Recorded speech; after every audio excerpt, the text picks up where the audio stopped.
महाकाय कोटिसूर्यसमप्रभा निर्विघ्नं कुरु मे देवा सर्वकार्येषु सर्वदा सुमुखैश्च गदन्तैश्च कपिलोकजिकर्णकाः लम्बोदरश्च विघ्नराजो विनायकः धूमकेतुगणाध्यक्षो फालचन्द्रो गजाननः वक्रतुण्डशूर्पकर्णहिरम्बस्कन्दपूर्वजाः षोडशैतानि नामानि यः पठेत् विद्यारम्भे विवाहे च प्रवेशे निर्गम्ये तदसङ्ग्रामे सर्वकार्येषु तस्य जायते यत्र योगीश्वर कृष्णो यत्र पार्थोधनुद्धरा तत्र శ్రీ విజయోద్భుతిధ్రువ నీతిర్మతిర్మమాః.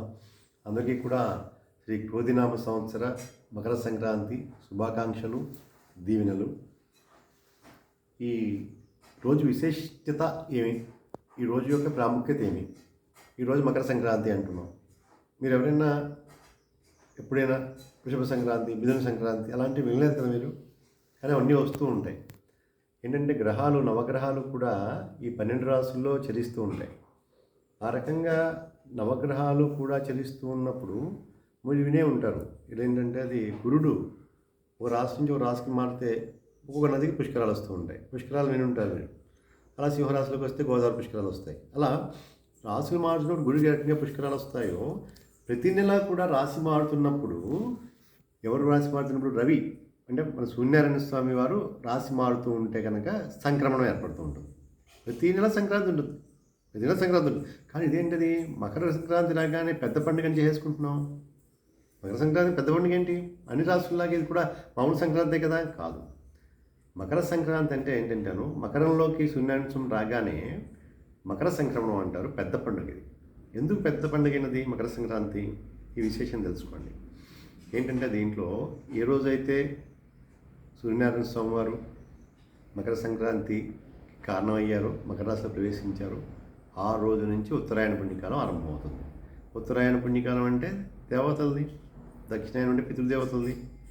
కాబట్టి కర్కాటకంలోకి వస్తే దక్షిణాయన పుణ్యకాలం ఆరంభమవుతుంది, మకరంలోకి వస్తే మనకి ఉత్తరాయణ పుణ్యకాలం ఆరంభమవుతుంది. ఈ ఉత్తరాయణ పుణ్యకాలం ఆరంభమవుతున్న ఈ మకర సంక్రమణం చాలా విశేషమైనది. మీకు చిన్న విశేషం చెప్పాలి దీంట్లో.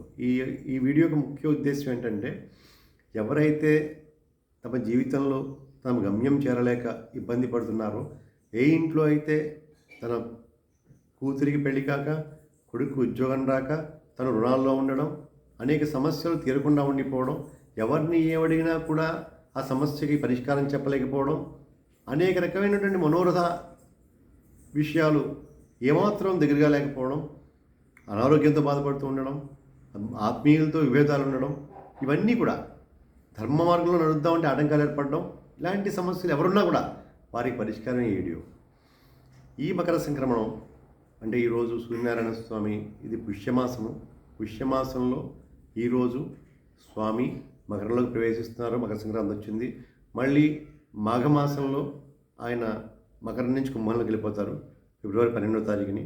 ఈ సమయంలో ఎవరైతే తెల్లవారుజామున చీకట్లుండగా లేచి తలారా స్నానం చేసి భగవంతుని ఆరాధిస్తారో, ఈ నెల రోజులు కూడా, అంటే సూర్యనారాయణ మకరంలో ఉండగా ఎవరైతే చేస్తారో వాళ్ళ సమస్యలన్నీ కూడా సూర్యనారాయణ స్వామి ఉదయించిన తర్వాత మంచు ఏ రకంగా అయితే పూర్తిగా తొలగిపోతుందో ఆ రకంగా సమస్యలన్నీ తొలగిపోతాయి. ఈ నెల రోజులు అంటే సూర్యనారాయణ స్వామి మకరంలో ఉన్నటువంటి నెల రోజులు ఎవరైతే కనుక సూర్యుడు తెచ్చకుండా, స్వామి రాకుండా తలస్నానం చేసి దేవారాధన చేస్తారో, ఏం చేయకండి, యజ్ఞాలు హోమాలు ఇవన్నీ అక్కర్లే, కేవలం తెల్లవారుజామున లేచి తలస్నానం చేసి దేవుని నిలబెట్టుకోండి, సూర్యనారాయణ లేకుండా సరిపోతుంది అంతే. ఇది ఎందుకంటేను, మీరు కాలపురుష చక్రం అని వినుంటారు. అంటే మేషం నుంచి మీనం దాకా ఉన్న రాసులు అనమాట. ఆ రాసుల్లో 10వ రాశి అంటే కర్మరాశి మకర రాశి. ఆ మకర రాశి ఎంత విశిష్టమైందంటేను, మకర రాశి 10వ రాశి అంటే కర్మరాశి. మనకి కర్మ లేకుండా జీవితం లేదు. కర్మ లేకుండా ఉన్నటువంటి శరీరంగా పరిగణింపడు, అవన్నీ జీవోత్సవాలుగా చెప్పబడతాయి. కాబట్టి కనుక కర్మ చేస్తున్నామంటే మకర రాశిలో ఉండాల్సిందే. ఈ మకర రాశికి చాలా విశిష్టతలు ఉన్నాయి.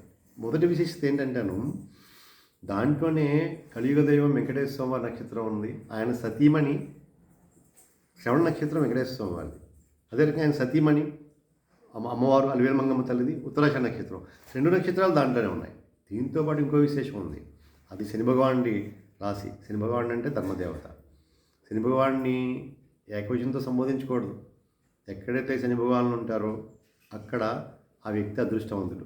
జాతకాలు తెలిసిన వాళ్ళు, జాతకాల గురించి మాట్లాడేవాళ్ళు, అయ్యగారిని కలిసి ప్రశ్నలు వేసేవారు, చెప్తే ఏదో చెప్పేస్తూ ఉంటారు. అష్టమి శని, అర్ధాష్టమి శని, ఏలినాటి శని, శ్రీ మహాదశ చెప్పేస్తూ ఉంటారు. అలా ఉంటే అదృష్టవంతులుగా భావించండి. మీ పక్కన శని భగవానుడు ఉండి, ఆ ధర్మదేవత ఉండి చక్కగా మురికి పట్టినటువంటి గుడ్డని ఏ రకంగా అయితే మనం శుభ్రంగా వాష్ చేసి ఒక తెల్లటి గుడ్డగా మారుస్తాం, మనం అలా మారుస్తారు ఆయన. ప్రతి ఒక్కళ్ళు కూడా ఎవరైతే జాతకాల గురించి తెలుసో, ఎవరికైతే నవగ్రహాల గురించి తెలుసో వారు ప్రార్థించండి శని భగవానుడు పక్కన ఉండాలని. ఆయన పక్కన ఉన్నట్లయితే మీ జీవితాన్ని పరిశుద్ధం చేస్తారు. మోక్షాన్ని అంటే నీ బంధాలన్నీ కూడా చక్కగా త్రయంబకం యజామహే చెప్పినట్టుగా అన్ని బంధాలు కూడా విడిపోతాయి నీ నుంచి. మోక్షపదం ఈజీ అయిపోతుంది. అన్ని బాధ్యతలు నెరవేర్చేస్తావు చేస్తావు శని భగవానుడు పక్కన ఉన్నట్లయితే కనుక. ఆయన్ని ధర్మదేవతగా గుర్తించండి. ఎప్పుడు శని భగవానుడికి భయపడకండి. శని భగవానుడిని చూసి ఏకవచనంతో సంబోధించకండి. శని భగవానుడనే అనండి. శని భగవానుడి మకర రాశికి అధినేత. ఆ మకర రాశికి అదో విశేషం ఉంది. ధర్మదేవత, ఆయన మహానుభావుడు ధర్మదేవత. ఆ ధర్మదేవత రాశిలో వెంకటేశ్వర స్వామి వారి రాశిలో, అదే రకంగా అలవేలు మంగమ్మ రాశిలో శూన్యాంశం ఉండడం, ఇది నిజంగా చెప్తున్నా కార్తీక మాసం కంటే కూడా విశేషమైంది. కాబట్టి తప్పనిసరిగా ఈ నెల రోజులు అంటే ఈవేళ 14వ తారీఖు జనవరి నెల, ఈవేళ నుంచి ఫిబ్రవరి 12వ తారీఖు 2020 సంవత్సరంలో ఎవరైతే తెల్లవారుజామున ఈ పుష్య మాఘమాసాల్లో తెల్లవారుజామున లేచి సూర్యనారాయణ స్వామి రాకుండా తలస్నానం చేసి చక్కగా దైవారాధన చేసుకుంటారో వాళ్ళ సమస్యలన్నీ కూడా తీరిపోతాయి. శుభ్రంగా ఆయుర్వేద సుఖంగా ఉంటారు. మీకు ఎందుకు చెప్తున్నానంటే ఇది కాలానికి కాలమే మందు. ఇదివరకు కాలంలో మనం చేసిన తప్పులు మూట కట్టుకొని కనుమఫలం అనుభవం చేయడానికి వస్తున్నట్లయితే కనుక ఈ కాలమే వెళ్ళాలి మళ్ళీ సమాధానం చెప్పడానికి. ఈ కాలంలో మీరు చేసిన ఈ సుకృత్యాలన్నీ కూడా, ఈ సత్కర్మలన్నీ కూడా వచ్చేటటువంటి మనం చేసిన పాపాలను అడ్డుకుని ఆ పాపాలను తొలగించి పుణ్యాన్ని ప్రసాదిస్తాయి. కాలంలోనే ఆ మహత్యం ఉన్నది. కాలాన్ని జాగ్రత్తగా వినియోగపరచుకోండి. ఈ మకర సంక్రమణాన్ని అందరూ ఆరాధించండి. ఈ నెల రోజులు కూడా తెల్లవారుజామున నిద్రలేచి శుభ్రంగా తలస్నానాలు చేసి స్వామిని వెంకటేశ్వర స్వామిను అలవేలు మంగంతో మీ ఇష్టదైవాన్ని ప్రార్థించుకోండి. మీరు చేయవలసిన పని ఏంటంటే చీకట్లు ఉండగానే స్నానం చేయడం, అంతే, అంతకంటే ఏం లేదు. అలా చేసుకున్నట్లయితే అన్ని సమస్యలు తీరిపోతాయి. పిల్లల సమస్య, ఆరోగ్యాల సమస్య, భర్తయ్యాల సమస్య, భార్యల సమస్య, ఏ ఉన్నా అన్నీ తీరిపోతాయి. అన్ని సమస్యలు తీరిపోతాయి. కాలాన్ని వినియోగించుకోండి. ఈ మకర సంక్రమణానికి అంత అద్భుతమైనటువంటి విశేషం ఉన్నది. కాబట్టి ఈరోజు ఈ వీడియో విని ఎవరైతే దీన్ని పాటిస్తారో వాళ్ళ మార్పు వస్తే తప్పకుండా ఫోన్ చేసి చెప్పండి. ఒక కుంభరాశిలోకి వెళ్ళిలోగా మీ సమస్యలు తీరిపోతాయి. సూర్యనారాయణ కుంభరాశికి వెళ్ళిలోగా మీ సమస్యలు తీరిపోతాయి. ఆరోగ్యం వచ్చేస్తుంది, ఐశ్వర్యం వస్తుంది, అన్నీ ఏర్పడతాయి. ఎవరైతే సూర్యనారాయణ స్వామి మకర రాశిలో ఉండగా ప్రాతస్థానాలు చేస్తారో వాళ్ళందరికీ కూడా శని భగవానుడు ఆశీర్వదిస్తారు, వెంకటేశ్వరం ఆశీర్వదిస్తారు, వెలుగుతం ఆశీర్వదిస్తుంది. అదే రకంగా కాలస్వరూపుడు ఆశీర్వదిస్తాడు. కాబట్టి కర్మరాశిలో కర్మ చేయండి, విశేషం ఏర్పడుతుంది. కాబట్టి అందరికీ కూడా మీ అందరికీ సంక్రాంతి సందర్భంగా శుభాకాంక్షలు దీవెనలు చేస్తూ ముగిస్తాను.